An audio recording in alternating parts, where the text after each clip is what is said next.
Sick. What were my splits?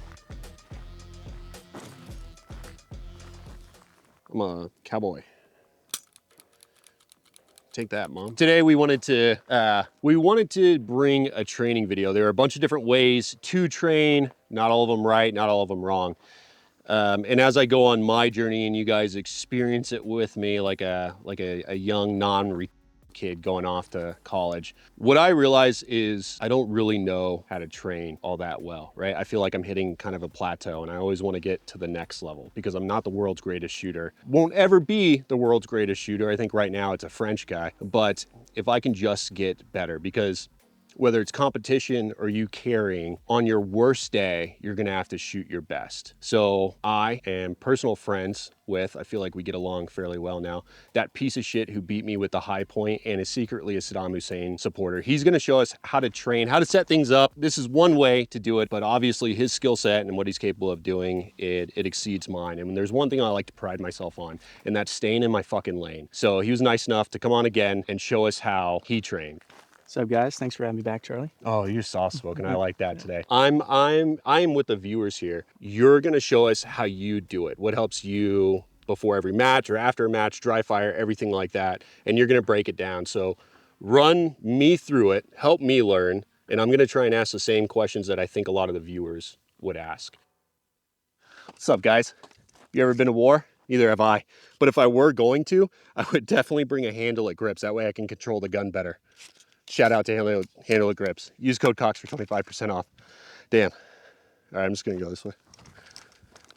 Okay, guys, so what we're doing today is Charlie and I are gonna let's restart that. All right, so what are we doing today? This is not gonna go well. Remember that thing about standing your... All right, anyway, so Charlie and I, we shot a match recently, and I beat Charlie by a lot, and there was a lot of time there. Yeah. So anyways, we were talking about it afterwards, and Charlie was kind of asking like, hey, like where are you finding this extra time? So what I like to do is I like to shoot a match. If you haven't, go do it. You'll learn a lot. Okay, shoot a match, figure out what you suck at, then isolate that skill, take it to the range, and set up some sort of shooting array that isolates that skill. So this is maybe a little bit more of an advanced way of training. This is something where like we're not out here to work on our grip, work on our draws, reloads, and our transitions. We're gonna work on all those things, but we're isolating a more specific skill set that we're gonna sort of bake into a longer array where we're shooting more rounds. So what we have here is we've chosen movement today. So you see we've got all these targets everywhere. We've got these weird looking orange sticks in the ground. We're using all these things as training props. So this isn't a true like USPSA stage. This is just something that I guess I thought it up to work on movement. So what you're gonna see us do here is you're gonna see us shoot this array a couple different times in a couple different ways, and then we're gonna break it down into smaller bite-sized pieces, and then we're gonna bake in some dry fire as well. But I'll kind of run you through the course here. So before we get into that, let's say you're a dude who has to travel 4 hours, 6 hours, or they just don't have a match in the area.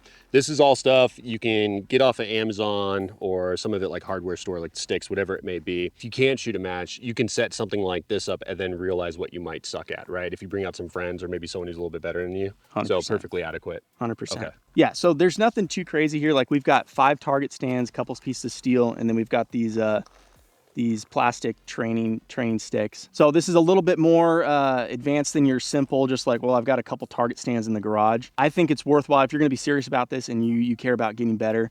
I think buying all this stuff is well worth it. It's not that expensive. For some of this stuff, we'll put the affiliate links. Again, if you use it, great, it helps out the channel. If you don't, at least you know where to find it and you can get the stuff to help you train. This should be 16 rounds. We're gonna start right here on this little red thing.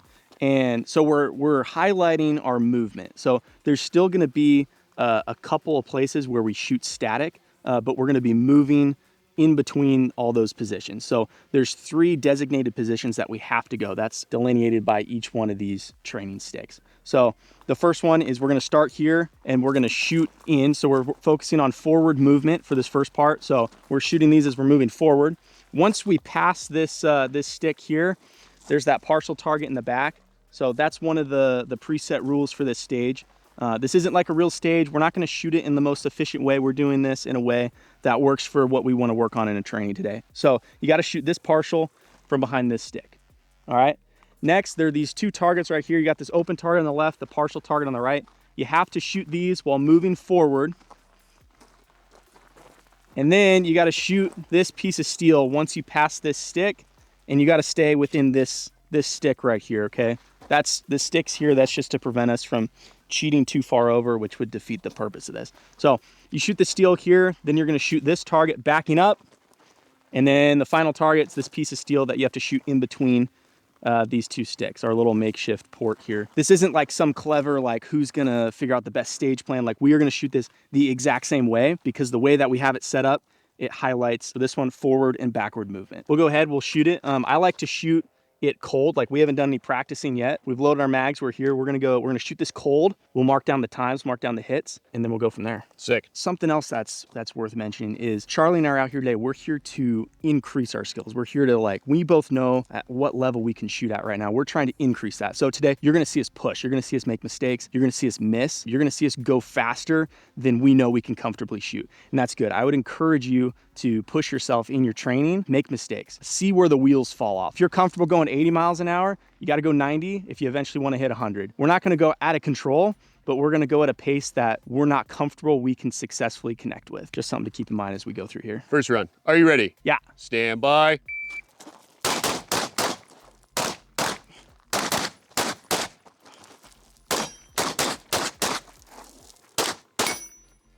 Well, it wasn't great. I called a mic on that. You got black pasters? You can't say that. Do you have politically correct pasters? No. I don't know if I can say that either. 4 Charlies and a mic. Sweet. Delta here. What? So I left this position. I shot that target. I was fine with the hits on that target. This one, I shot this one too aggressively. So like by the time I was done shooting that first open target, I was probably about here. So I still have, call it 7 yards until I can start shooting again. Okay. So basically what I want to use, or what I do is I want to use these targets to move in between positions. Mm-hmm. That's where we get this like blending positions thing. So like if I can't shoot that steel until I get all the way here, that means I have that many steps to kill this target. Okay. Now, granted, I can move faster once I'm done shooting it, but what I would like to have seen from myself, instead of shooting the targets at a faster pace where I get less than desirable hits, right? Use the space more efficiently. So I'm done shooting this one. Instead of just going wham, wham, wham, wham, and being done shooting here, I could just go alpha, alpha, alpha, alpha. Instead of shooting 20 splits at these targets, make them 35 splits. Guarantee the alphas. Still move at a good pace. So by the time I'm done shooting this target, then I still have plenty of time to set up, prep myself to be in position for the steel. Okay. Then on this one, as I'm coming backwards, I was not low enough. So for me, everyone's kind of different. There are a lot of great shooters who shoot really well, standing very straight up and down. Okay, there you go. So that's something that, like, for me, I have to get low. I have to. Okay. All right, so sometimes I have a tendency to, like, remember for part of it. So I'll be low coming in here. And then as I get here and I kind of stand myself up a little bit, and then I don't get low again, which really what I want to do is I want to stay low the whole time. Like, there's no need for me to stand up here when I'm going to start moving again. Okay.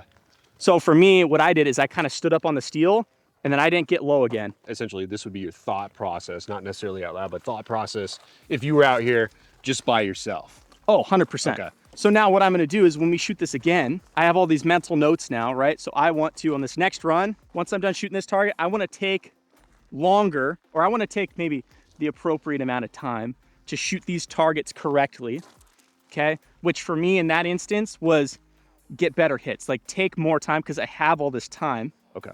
Take more time, get the right hits, and then when I come in here, don't stand up into position, stay low, because that's what messed me up for this target. Stay low as I shoot this target, okay?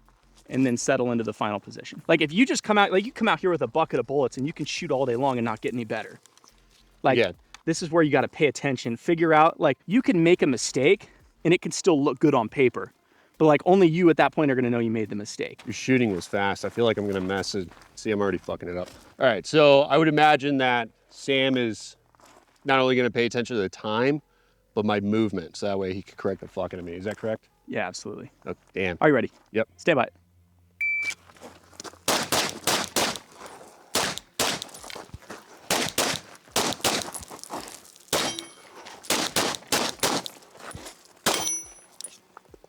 So off the rip, slower. So something that I like to do is after each run, like if I don't have feedback for myself after each run, I'd consider it a wasted run. For me, let's use my run. It's a great example. I have a delta on this one and then a mic on the top. Yeah. All right. So that's like the highlight on my stage right there. Like that's what I want to focus in on, right? Like, yeah, I think you should be able to assess what went well, but then really pay attention to where you made mistakes. Yeah. So coming in here, like this target's about 7 yards away as I'm backing up and I do alpha, delta, alpha, mic. Like that's not acceptable, right? But I want to know why. Like, why did I make that mistake? So for you, what I would say is as soon as you're done shooting the stage, like immediately, like while it's still fresh in your mind, think about like, okay, what did I just do right? What felt weird? What went wrong? And then think about why. I see what you're saying. So is this the part where you ask me? I won't do it unless you ask. So this is me kind of assessing myself at this point, or assessing my own shooting. Is I felt like I just needed to rip this as fast as possible. Yep. Because it's an open and why not? And that cost me 2 Charlies. And this one here was just off the alpha. And I felt like I was so focused on these ones. It was the only thing on my mind in that moment that I almost didn't give a shit about the rest. That when I came into position, I felt like I was pretty close to that pole. You were. I immediately was like, oh fuck, this other target. And it cost me a mic. There's one down there, but I think that was from previous filming. And then a delta. So a mic and a delta on that because I was still, essentially my mind was still back there when I was ready to take these ones. The one thing that was like very obvious to me that I saw was that first position. Like when you came in, it's like, I think you shot them, your gun outran your feet a little bit. So by the time you were done shooting, you were like right here. You were kind of looking for the partial back here, and then this pole was in your way. So you weren't in the most desirable shooting stance when you shot that. So what's the next step? So we're gonna shoot it one more time. Okay. With all these like corrections fresh in your mind, and basically just implement them now. Okay. But easy. As we're doing that, you're still paying attention, and like you're assessing yourself as you're shooting. Okay. Right? To see, okay, no, that was good. Or sometimes like, you just tell yourself in the middle of shooting, you're like, no, dummy, don't do that, Let's try to not mess this up now. Yep. Are you ready? Yeah. Stand by.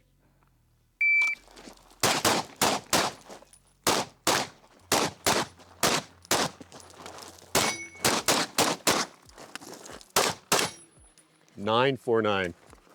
Okay, so while it's still fresh in my mind, okay, the first array went much better. This movement piece up here I thought was good. Looks like I have a Charlie there. That I thought was gonna be 2 alphas. Coming out of this position, I stayed low, which was good, and I shot this target at a more appropriate pace. But I messed up on this last position. So what I was trying to do is, as I'm backing out, I didn't want to be angled like towards that port, because then you try to swing and your gun gets caught in the port, which is what happened to me.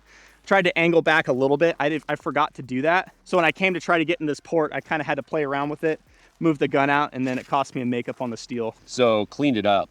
Well, not really. So that one, I felt like I took longer on that target. Like I shot that target at an appropriate pace. Like I don't need to be taking more time on that target. So I don't know what happened there. Okay. Beat yourself up. Here, I'm gonna paste. Yeah. Oh, nice. Dan has it. I was wondering if he was gonna do anything. Thank you, Dan. Dan could take shit talking. But you know what I like to do with Dan? Is when he shit talks me, I don't respond to it like it hurt. Talk shit? No. Fuck, dude, I'm such a bad liar. Ask me if I'm gay. Stand by.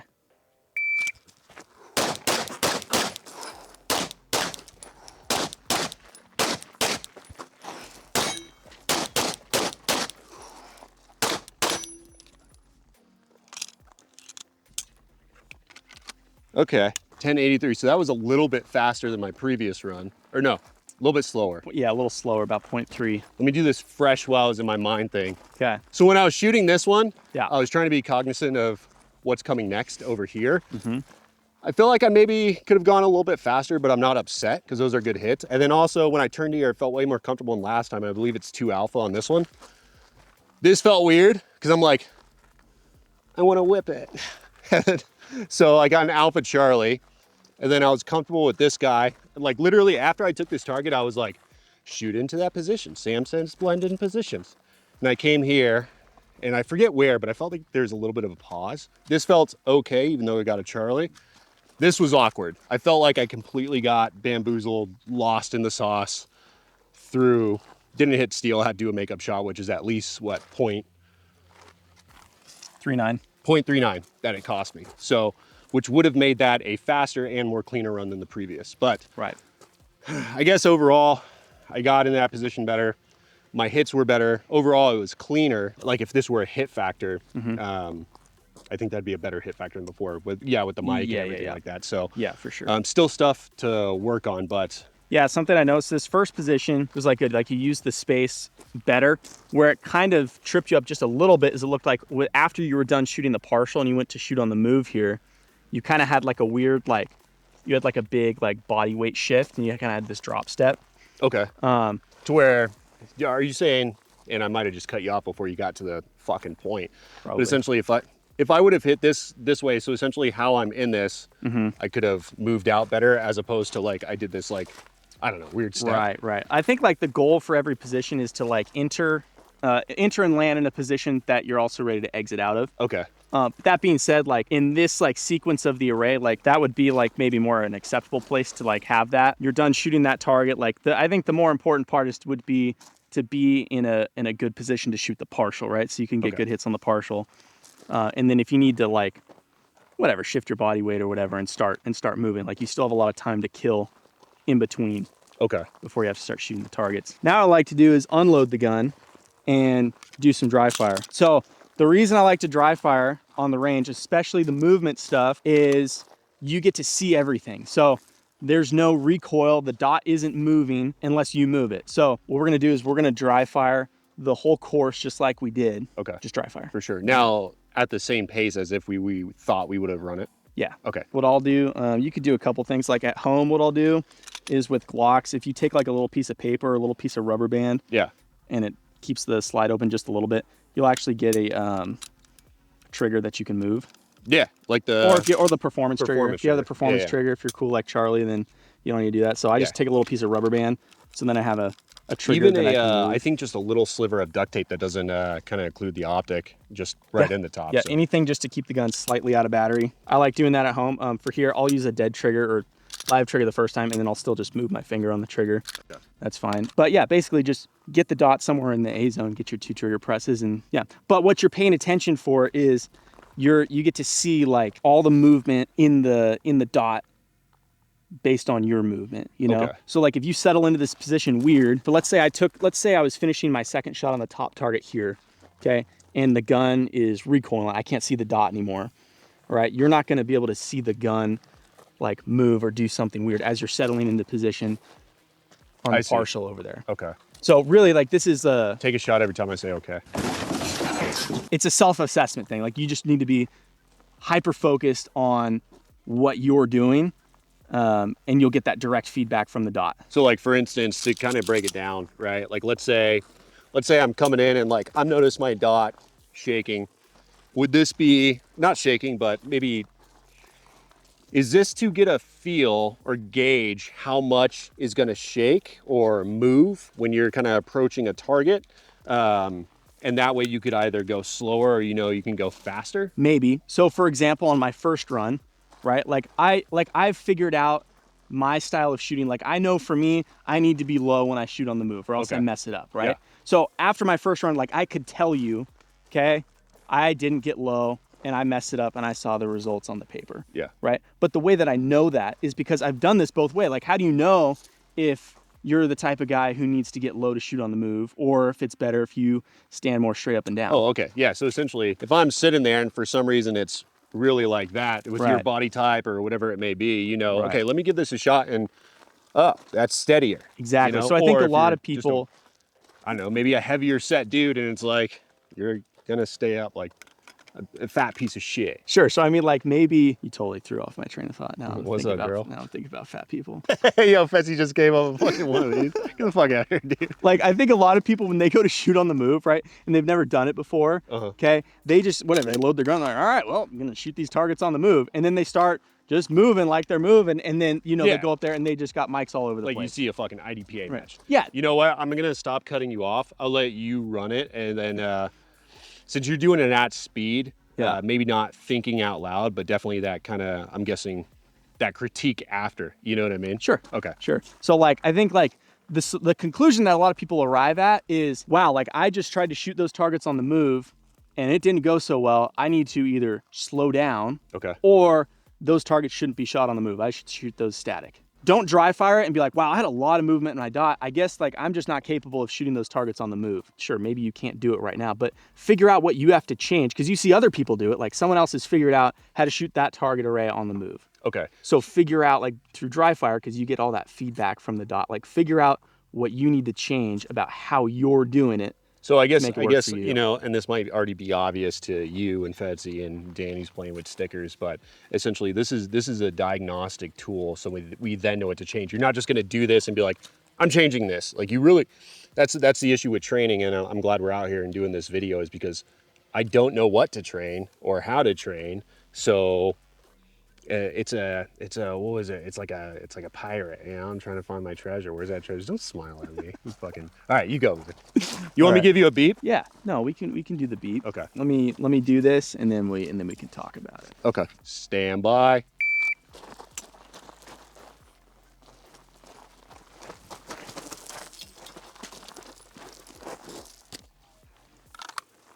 That was like 8 seconds. All right, okay, yeah. So one thing, like immediately notice, okay, that port's awkward. I need to give myself, I keep doing the same thing over and over again. I need to back off that port as I'm backing out of here. That way I don't have to pull the gun in to get it through the port. Okay.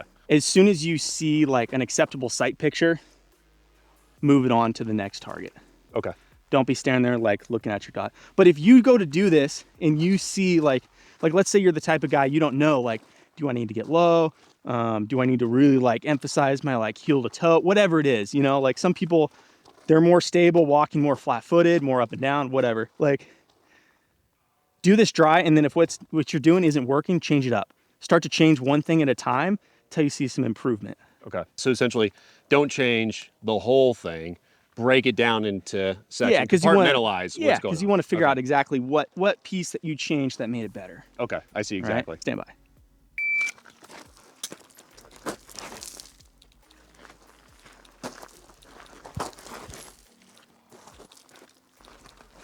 Well, yeah, so came into this really, in my head, I was like, yo, alpha, alpha, alpha. And I came into this and the classic, like, I do feel like if I got low, maybe could have corrected that. But yeah, that was a big, I also did notice that some of these, as I'm not that one too much, like I'd feel extremely comfortable taking that one, but the partials, which for some reason in matches, like they really intimidate me, my dump as I'm moving.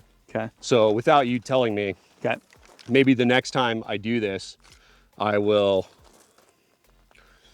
instead of just trying to shot, you know what I mean? Maybe I'll just try and, I don't know, maybe I'm gonna try and get lower. Okay. When I do that, try and keep everything else the same. So I'm gonna isolate that and see how it works out. Okay, so like what I like to do is I like to hear Charlie's like self-assessment, what he thought went right, what he thought went wrong. I'll tell him what I observed. Maybe you don't have somebody who can do that for you on the range. Not everybody has a Charlie, okay? So if you don't have a Charlie in your life, get your camera out. I think you should film your practice. I think those little hat cams are great, do that, but set up a tripod and actually look at your movement. Say Charlie's out here on the range by himself, okay? He does that. He self-assesses and says, okay, like I saw this and I saw that, but then he goes back and he looks on his phone and he sees what I saw. So he sees himself coming into this position, not quite enough, and going up on one leg like this, okay? He might not have remembered that, right? Because he's in the moment, okay? But then he goes back on camera and he sees this. He's like, oh, which sets him up poorly for that target. And then he ends like this, all right? Which obviously you don't want to do. So that would be another big takeaway is get a tripod for like 15 bucks, film yourself. You'll learn something. Film your dry fire too. So this position, I'd have to go back. I already forget what it was. There was something a little bit awkward about this position. I think you were just in like a weird lean for that target.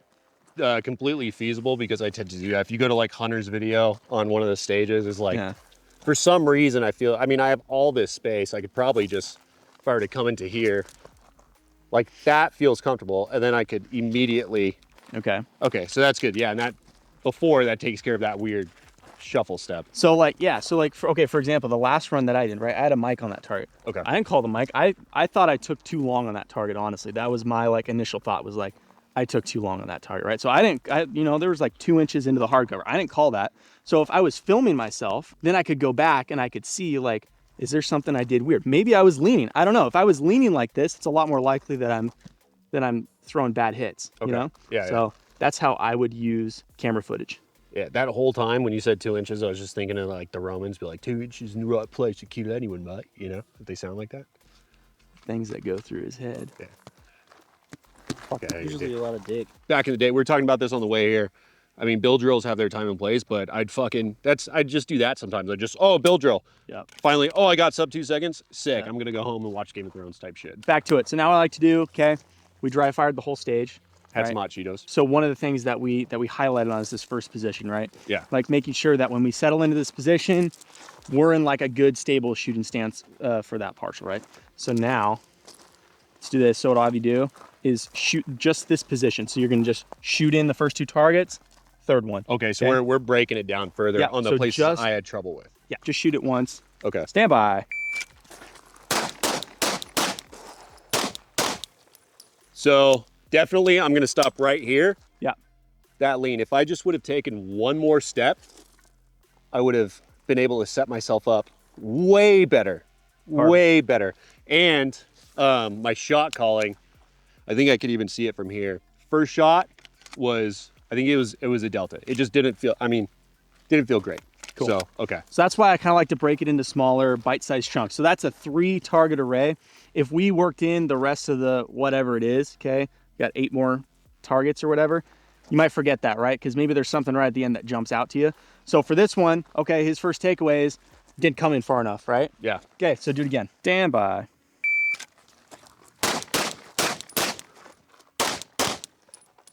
Okay. Yeah, still a little awkward, but far more controlled.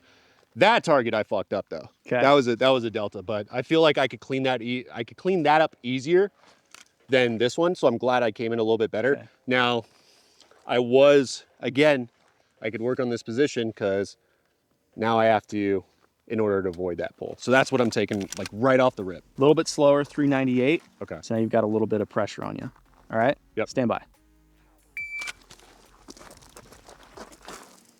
Ah, see, did it again. Okay. All right, come back. So still keeping the par time. You made the par on that one. Okay. Stand by.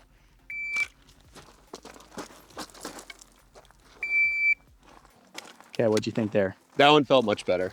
Yeah? Much better. I still got some dot wiggling, which I'm not going to completely eliminate when I'm moving. Like that's just not going to happen. But they felt comfortable enough. Like I was willing to take those shots. Okay. And then yeah, just getting out. There's nothing. I wasn't hitting anything that time. Cool. Okay, now come back. Now we'll do it live. Stand by.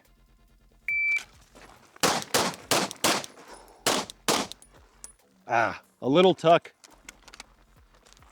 A little tuck. But I don't even know. I don't know if you could see it. Did I have to tuck it or did I just do it out of instinct? I didn't notice it. Okay. That looked good. Also, that was 342. So you shaved off 2/10 off your fastest run. Okay. And the hits at least there and there were good. They didn't feel too bad. Maybe a Charlie, but they weren't terrible. No mics or deltas though. So that's interesting. Yeah. So yeah, especially if you're having like, we could do this for each position, right? So like we could do this, like if you wanted to, we could start the next one where like you are in the position that you ended right here. Yeah. Right. And then on the beep, you just move into it. Okay. Right. And then you could do that same sort of thing. So like what I like to do is like for each, like if you set up like a multi-position stage, it's really good to like highlight where your insufficiencies were. Yeah. So like this first position was giving you trouble. Mm-hmm. So, okay, forget the rest of the stage. Let's focus on just this stage. Because like if you came out to the range and let's say you wanted to work on movement, right? So you set this up, like we're working on movement, right? Like you have 2 targets you're taking pretty aggressively moving forward, and then you settle onto a partial. Like that could have been your training for today, right? But because we do that and then we combine it with 2 other positions with another 2 opportunities for movement, it's like maybe you would have nailed this all day long, right? Because like we're not having as much trouble with the second array, right? Yeah. So like because we have all these different positions, it gave us an opportunity to choose the one that had like the most meat on the bone. I see. To work on. Okay. Right. And then essentially from there, you can, what would you say, is there ever doing too much? Would you branch out? Like, let's say, okay, I also had some, let's say, some backing up issues. Like, it doesn't hurt anything to be like, okay, I feel like I have this pretty down. I'll do it a couple extra times just to confirm. And then now I'm going to work on this. Yeah, 100%. Like, I think you should spend the most amount of your time in your training working on the things that you were bad at. Okay, so in your experience, there's no like overload. It's not like I got to come out and work a specific thing from this one stage. You see what I'm saying? I think so. Like I think like maybe where I would start working first is the area that gave you the most trouble. Yeah, yeah, but it's not limited to that. You don't think, like when you train, let's say it's larger than this, right? And there's a bunch of shit that's giving you trouble. Is there ever a point where it's like information overload? You know what I mean? Yeah, probably. Like if you came out here, let's say all these positions were really hard, like you were messing up each position consistently every time, I'd probably stop it. And I'd just focus on one position. Okay, and once you get that, then maybe blend it, build off. Yeah, if you still have time, maybe that would be it for the day. Like if you came out here and like, and this position was weird, this position was like, if they were all bad, right, I would just pick one, work on that, see if you can get some improvement out of it, and then I'd probably just call it quits for the day. I'd just probably isolate one thing. And then this is something you could maybe do at a, it's going to be a smaller scale in your garage or backyard if you don't have neighbors who freak out or like, I mean, people in Chicago are probably used to that shit, but you could just do like a mini thing, incorporate stuff like this at home. So what I would say is like, for you at home, like I think you should take stuff away from matches, take stuff away from practice that you go then practice at home, because dry fire's free. Yeah. Right. So like, okay, so it takes us an hour to drive to the range, 30 minutes to set up. We shoot for 2 hours. Like it's a long day, right? But you could set something up like this to scale in your house or your garage. Let's say, I don't know, like this is the wall to your living room and this is your hallway. Okay, so you put 2 targets up there. Like you could set up this exact same thing, right? Mm-hmm. So yeah, you dry fire it in, you got, you know, and then you turn the corner and set up a partial in the kitchen or whatever it is. I see. So and I would say, like, do that. Like, figure out what went wrong here and what you want to take home and keep working on. Okay. Yeah, absolutely. To where it's, I guess, because I was stuck in that, we spoke about this on the way over here, is I was definitely stuck in that trap, and I still am, right? Like, let's say if you're chasing letters or you just don't know, my dry fire consists of, nice, okay, 80 times. Right. And that's it, right? At some point you might have the hang of it or a good idea, but you just never move on. So right. So and like it's like it's a balance, because I think like all your gun handling stuff, so your draws, your reloads, a lot of your transitions too, like yeah, do that in dry fire. Don't be the guy who comes to the range and shoots 150 rounds just doing one shot. Yeah. Right? Like, you know, don't, or would you say, one reload one, like don't do that. There's a time and place for that, but if you have I guess a certain level of understanding or how that works, or it's not just a refresher, that's all you do, then yeah, don't be that guy. Yeah, like for every draw on the range, you should have like 1,000 dry reps behind that draw. Damn. Like Vogel uses the 10-to-1. You're 1,000-to-1? Sure. Like if you're gonna stand here and just work on draws in practice, like I haven't come to the range and said, yeah, I'm gonna work on draws. Like you said, it's free. Yeah. So I spend money on that ammo just to. And like when I'm gonna test my draw, like we're testing our draw today. Yeah, absolutely. Right? Like we haven't thrown a reload in here, but we could throw a reload in here. Like all that stuff, like practice that at home and then just implement it in your training. Because there's so much more skill that you can attain in your practice than shaving off 1/10 off your draw time or 2/10 off your reload time. Okay. You know, I mean, we're talking about like in one position here, you know, you shaving off 4/10. Right? Add that up across, you know, 6 positions across the stage and do some math, and now you've got, you know, over 2 seconds on the clock. Agreed. I agreed with Sam. All right, so what's next? You did it dry, you did it live. So now what I like to do is run the whole stage again live, okay? And we'll see if you learned it. And now you can incorporate what you learned on this first position while you're still running it the whole thing again. All right, let's tape up and do that. Yeah. Stand by.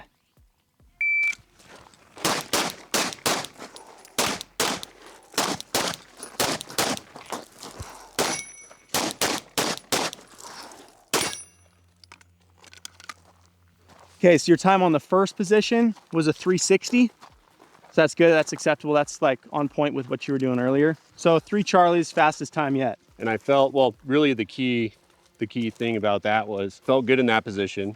I wasn't sucked in. I was immediately able to transition to that one, take that one. I feel like I pushed it, got a little aggressive coming in here, but was stable. Took that. And I just felt like all around it just felt more fluid. Nice. So nice. Yeah, absolutely. So this isn't the only way to train, but it's one of the tools in the toolbox, right? So I'm gonna start doing this. I'm obviously gonna dry fire, do other things. Maybe I'll work designated target. There's a ton of information out there from a bunch of great instructors. Instructors who have the pedigree, right?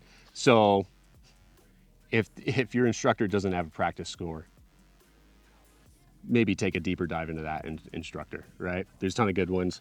Hwansik Kim, hopefully I said that right. Stoger does it. I mean, there's a ton of dudes. But I'm glad I got to introduce this, so thank you. Do you have any thoughts? And if you don't, then where can people find you to kind of follow your shooting, your progress? You're hitting a bunch of major matches. Take it away. Yeah, I mean, you can find me on Practice Score. I have an Instagram, Who Shot Sam. You can find me there. Mostly post match videos. Yeah, I started doing this style of training shortly after I got into competition shooting, and I noticed a lot of improvements from doing this style of training. Previously, I'd done a lot of just stand, shoot two targets, your bill drills, stuff like that. So I'd really encourage you to break away from that. Realize that there's a lot more to it than just that. So go shoot a match, figure out what you suck at, bring it to your training, make your training hard. Don't be afraid to mess up in training.